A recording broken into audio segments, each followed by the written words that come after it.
You want to see the USA? You want to have a ball? Get an RV and a plan, and you can see it all.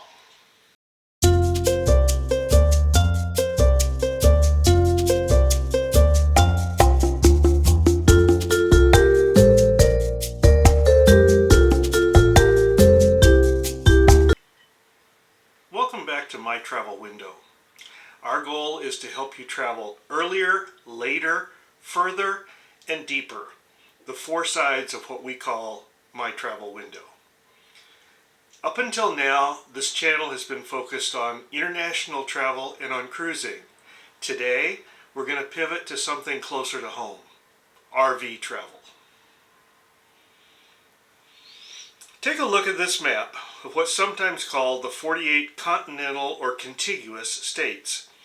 Each one of the 130 dots on this map represents a place where my wife and I have camped in an RV. We traveled through each of the 48 states. We camped overnight in all but a handful of them. How long did it take? The answer may surprise you. Looking at the map, you'll notice there's three different colored lines which represent three consecutive RV journeys, each starting and ending in our hometown in eastern Washington State. The first, shown here, was a 12-month trip featuring families and parks. It started the day after I retired. In the months leading up to that day, we sold our house, furniture, cars, and all but a small storage shed worth of possessions, becoming full-time RVers. Here's how we came up with our itinerary and why. So what you see here is a wall map of the United States. We went out to Amazon and bought this. It's a map made for schools, and we had a year to plan this. So what we did, put this map on the wall, and then we began adding the sticky notes that you see here.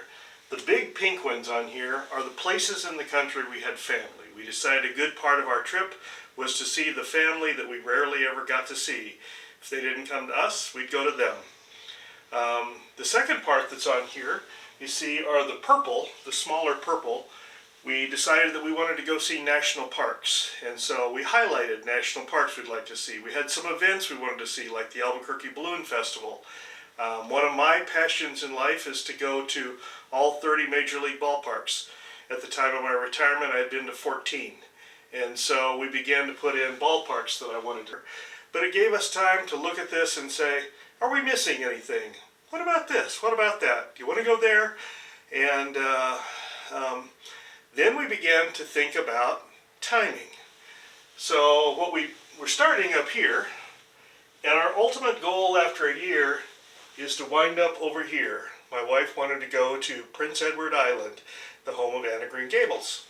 So we laid out a map and we said, well, if you're going to travel in an RV, travel in the places that's comfortable. So northern half of the United States in the summer, southern half of the U.S. in the winter, so you don't have to worry about freezing, all the temperature issues.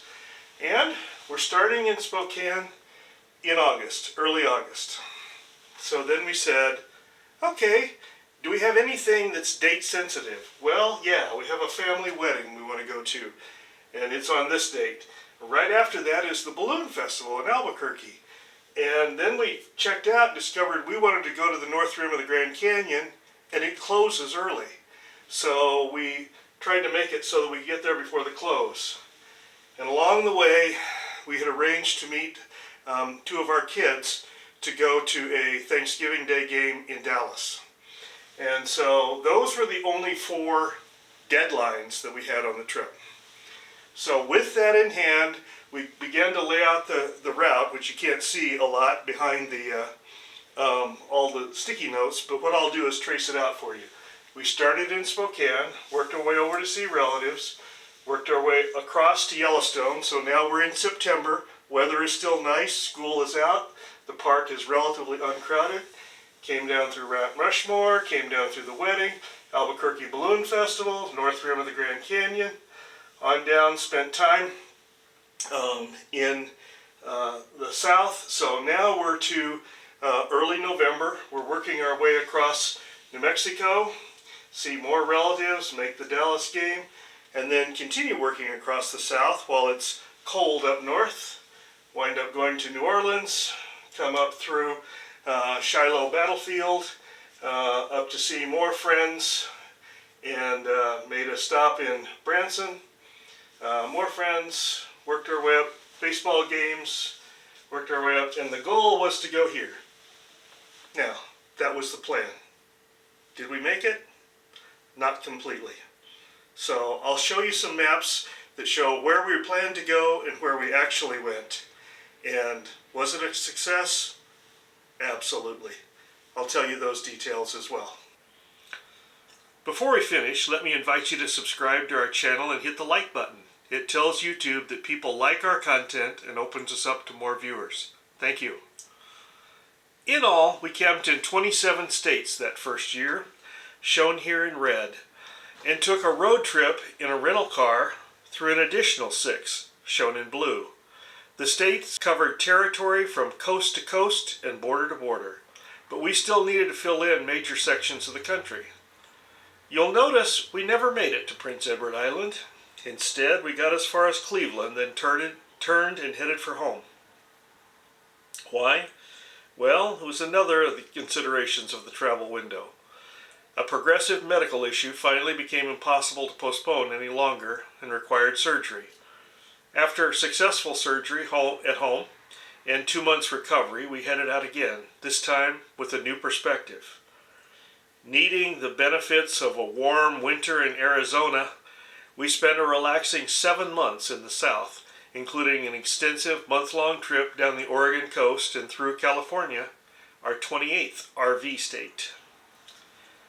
Returning home amidst the uncertainty of the first COVID outbreak, we decided it was time to transition back to a home base and do more targeted RV travel.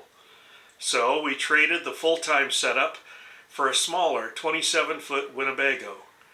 And in the fall of 2020, amidst the second COVID spike, we took our new RV on another new adventure, traveling from Spokane to Maine, where we enjoyed the fall colors, inland along the Appalachians, down to Florida, up the coast, and across the country home. This 3-month triangle picked up the final 20 states, mostly in the Eastern time zone. So how long does it take to see the USA? In our case, 22 months of actual RV travel, if you take your time. We camped in one place for a month or more at least 5 different times. Over the course of the next several videos, we'll explain how we chose campgrounds, what we saw, questions you should ask. We'll also talk about how and why we changed from the plan, and what we would do differently if we had it to do over again. It's a once-in-a-lifetime journey, and we're still on it. We hope you enjoy it with us. Thanks. Until next time, enjoy the journey.